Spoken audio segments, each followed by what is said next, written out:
भरी महफिल में रूही की मांग का सिंदूर मिटाएगी दादी सा। पोद्दार परिवार में मचेगा हंगामा।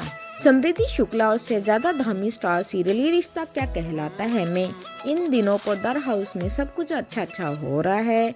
घर में दादी सा ने चारू की इंटर्नशिप को मंजूरी दे दी है। वह अभीरा के साथ भी खूब मस्ती करती है। इतना ही नहीं, अभीरा और अरमान के बीच नजदीकियां बढ़ रही हैं। लेकिन अब जल्द ही शो में नया धमाका होने वाला है। मेकर्स अपने एक धांसू ट्विस्ट से अभीरा, रूही और अरमान की जिंदगी को पूरी तरह पलट देंगे।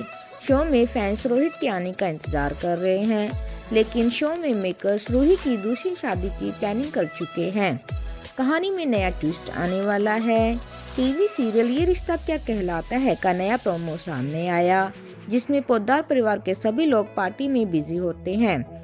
घर में हुए कठपुतली शो के बाद एक पार्टी होती है जिसमें सभी मेहमान आते हैं। इस पार्टी में रूही लोगों के ताने सुनती हुई दिखाई देगी। पार्टी में आई कुछ लोग रूही को देखकर बातें करते हैं। एक औरत बोलती है कि ये पोद्दार परिवार की छोटी बहू है, इसे अपने पति के जाने का बिल्कुल भी दुख नहीं है। देखो कैसे हंस खेल रही है। ये बात सुनकर अरमान भड़क जाता है और एक आदमी को पीटने लगता है। तभी अभीरा अरमान का साथ देती है और उस आदमी को भला बुरा सुनाती है। इस तमाशे से पोद्दार परिवार में हंगामा हो जाता है। ये तमाशा देख बड़े पापा भी आगे आते हैं और रूही को नई जिंदगी शुरू करने की सलाह देते हैं। प्रोमो में आगे देखने के लिए मिलेगा कि पोद्दार हाउस की पार्टी में हुए इस तमाशे के बाद दादी साहब बड़ा फैसला लेती है। दादी साहब रोहित को मरा हुआ मान लेगी। वह रोहित की तस्वीर में फूलों की माला चढ़ा देती है और रूही की मांग का सिंदूर मिटा देती है।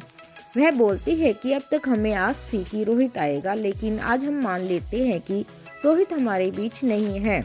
दादी साहब का ये फैसला सुनकर हर कोई हैरान रह जाता है। अरमान और अभीरा के पैरों तले जमीन खिसक जाती है, लेकिन मनीष गोयनका को दुख के साथ कहीं न कहीं तसल्ली भी है कि अब रूही अपनी नई जिंदगी शुरू कर सकती है।